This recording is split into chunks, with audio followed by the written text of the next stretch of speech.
आज हम एक्सप्लेन करने वाले हैं हलीमाई मूवी ड्राइव को, जो आपको बेहद पसंद आएगी, इसलिए वीडियो को भी लाइक कर दीजिए। हम चलिए कहानी शुरू करते हैं। तो मूवी की शुरुआत में हमें बताया जाता है कि कैसे संजीव नाम के एक आदमी ने लोगों को सच्चाई दिखाने के लिए साउथ में एक न्यूज़पेपर शुरू किया था, जो देखते देखते सब जगह वायरल हो गया और वो कंपनी भारत की टॉप कंपनी में से एक बन गई। फिर इस कंपनी का सीईओ संजीव का बेटा जय बना और अब संजीव की मौत के बाद जय ने ये कंपनी बेचने का फैसला किया है और उसकी डील ऑपोजिशन पार्टी के एक नेता से हो गई है, जो जय को 100 करोड़ देने को तैयार है। बस जब तक ये जय को पूरे पैसे नहीं मिल जाते तब तक ये बात बाहर नहीं आनी चाहिए, वरना रूलिंग पार्टी जय का जीना दुश्वार कर देगी। फिर हमें बताते हैं कि आज जय किसी फॉरेन कंट्री में इंटरव्यू देने के बहाने आया है। अब जय यहाँ इंटरव्यू दे रहा होता है, तभी इंटरव्यूअर पूछने लगती है कि सुनने में आया है कि आप अपनी कंपनी बेच रहे हैं। इस पर तो जय तुरंत कैमरा बंद करवाता है और कहता है कि ये बात पूछने को किसने कहा और तुम्हें ये सब पता कैसे चला।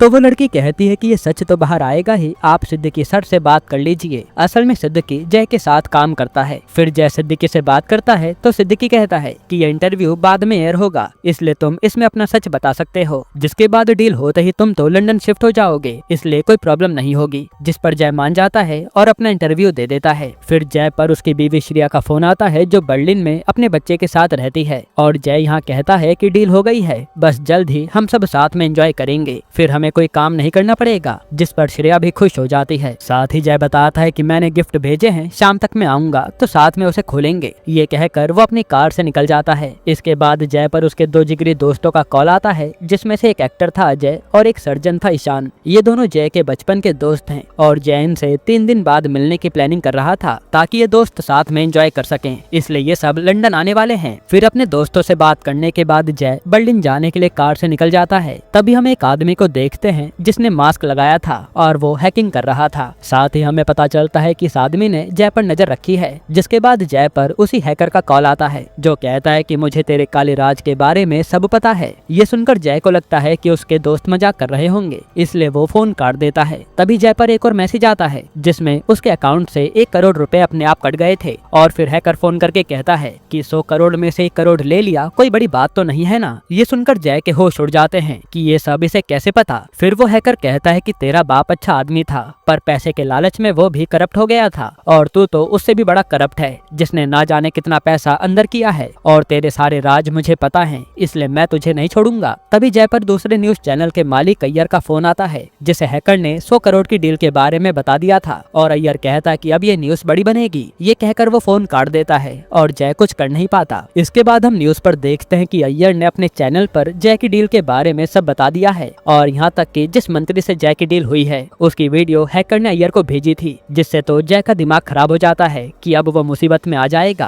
फिर जय पर सिद्दीकी का कॉल आता है, जो कहता है कि ये सब लीक कैसे हुआ, इसके बारे में तुम पता करो, वरना ये कंपनी बिकने से पहले ही बर्बाद हो जाएगी और तुम्हें कुछ भी नहीं मिलेगा। जिसके बाद हैकर जय पर दोबारा कॉल करता है, तो जय कहता है कि तुझे जितना पैसा चाहिए बता, मैं दे दूंगा। लेकिन हैकर कहता है कि पैसों की मुझे दिक्कत नहीं है, मुझे तो बस तुझे सबक सिखाना है। तभी जय की कार एक लड़की की कार से ठुक जाती है। तब वो लड़की पुलिस बुलाने की धमकी दे रही थी। इससे हैकर को भी लगता है कि इसमें टाइम वेस्ट हो जाएगा, इसलिए वो उस एरिया के सिग्नल को हैक कर लेता है, जिसके कारण लड़की जैसे ही कार लेकर आगे बढ़ती है तो उसका एक्सीडेंट हो जाता है। ये देखकर तो जय के भी होश उड़ गए थे कि ये हैकर तो बहुत खतरनाक है। फिर हैकर कहता है कि तुझे तो मैं बर्बाद कर रहूंगा, तू बस देखता रहे, क्योंकि तूने अब तक न जाने कितने लोगों की लाश पर चढ़कर ये पैसा कमाया है, और सरकार के सारे काले कांड तूने न्यूज में छुपाए हैं। इस पर जय कुछ बोल नहीं पाता। अब हैकर से बात करने के बाद जय सीधा अपनी साइबर टीम को कॉल करके हैकर का पता लगाने को कहता है, तो उसकी टीम वाले बताते हैं कि ये सब आपके फोन से हैक हुआ है, हम यहाँ से कुछ भी नहीं कर सकते। तभी सिद्दीकी उस पर फोन करके कहता है कि अब तो सरकार भी हमारे पीछे पड़ जाएगी, बस ये कंपनी जल्दी से बिक जाए, वरना बहुत बुरा हो सकता है। ये सुनकर जय डर जाता है। फिर वो तुरंत अपना फोन स्विच ऑफ करता है। इसके बाद जय एक शॉप पर जाता है और वहाँ से एक छोटा सा फोन और सिम खरीदता है, ताकि वो सिद्दीकी और अपने लोगों से बात कर सके। इसके बाद जय सीधा अपने पापा के वकील राव को फोन करता है और पूछता है कि ये बताओ, अगर मेरे पास ज्यादा प्रॉपर्टी हो तो क्या वो सब टैक्स वाले सीज कर देंगे। इस पर राव भी कहता है कि हमने टैक्स बचाने के लिए बहुत गोलमाल किया है, इसलिए दिक्कत तो हो सकती है। तभी जय एक और बात राव से बताता है कि हमने जो एक एनजीओ बनाया था ना गरीब बच्चों की मदद के लिए, उसमें जो फंड आता था उसमें से मैंने 70% अपने पास स्विस बैंक में रखवा दिया था और बस 30% से ही चैरिटी की है। ये सुनकर राव भी जय को सुनाने लगता है कि तुम कितना नीचे गिर गए, जो चैरिटी का पैसा भी खुद खा गए। तब जय कहता है कि मुझे भाषण मत दो, ये बताओ अब मैं क्या करूं। राव कहता है कि तुम्हें पुलिस तो पकड़ सकती है क्योंकि टैक्स चोरी का पता उन्हें जल्द ही चल जाएगा और हो सकता है कि तुम अरेस्ट हो जाओ। ये सुनकर जय कहता है कि अगर मैं लंदन भाग जाऊं तो चांसेस कम होंगे ना। जिस पर राव कहता है हाँ, अक्सर झोल करने वाले करोड़पति लंदन ही भागते हैं, पर तुम्हें आज रात ही लंदन पहुंचना होगा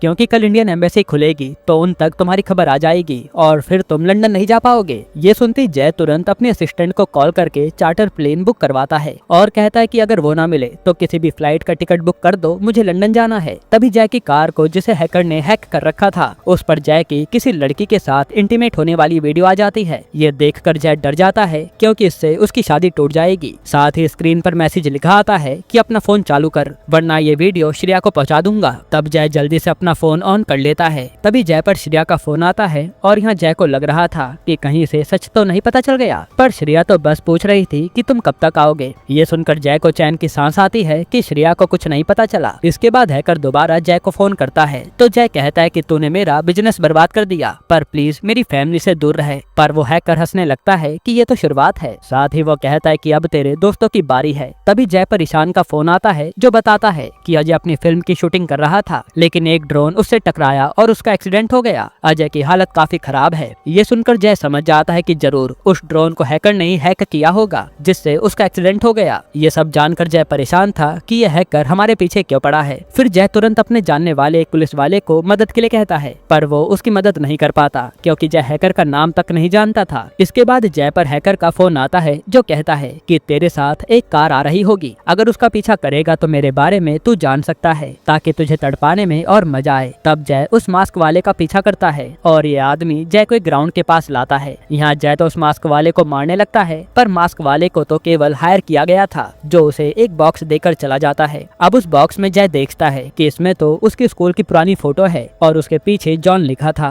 ये देखकर तो जय के होश उड़ जाते हैं कि ये कहाँ से आया। फिर हमें पास्ट का सीन दिखाते हैं जब जय स्कूल में था। तब उसे एक लड़की पसंद थी, पर वो लड़की जॉन नाम के लड़के से बात करती थी, इसलिए जय अजय और ईशान के साथ उसके रूम में आया और उसे पीट कर भाग गया। जिसके बाद जॉन ने उस लड़की से बात करना ही बंद कर दिया और कई बार वो स्कूल भी नहीं आता था, जिससे वो लड़की भी उदास थी। फिर जय को जब लगा कि वो लड़की जॉन से ही बात करना पसंद करती है तो उसने सोचा कि जॉन को मजा चखाया जाए। फिर एक दिन इन्हें पता चला कि जॉन को कोई बीमारी है, इसलिए जय और उसके दोस्तों ने पूरे स्कूल में फैला दिया कि उसे एड्स है, इसलिए कोई भी जॉन से बात नहीं करता था और जॉन भी अकेला पड़ गया था। फिर एक दिन इन सबसे परेशान होकर जॉन ने छत से कूदकर अपनी जान दे दी। अब सीन प्रेजेंट में आता है और जय ईशान को कॉल करके यही सब बता रहा था कि जॉन तो मर चुका है, तो मेरे पीछे कौन पड़ा है। जिस पर ईशान कहता है कि उसका एक छोटा भाई भी था। यहाँ से जय समझ जाता है कि जॉन की मौत का बदला उसका छोटा भाई ले रहा होगा। फिर जय तुरंत एक लड़की को फोन करता है जो कि जय के सर की बेटी थी और पता चलता है कि उसके सर तो कई साल पहले मर चुके हैं। असल में उसी सर को जय के पापा ने पैसे खिलाए थे ताकि वो जय और उसके दोस्तों पर कोई एक्शन ना ले,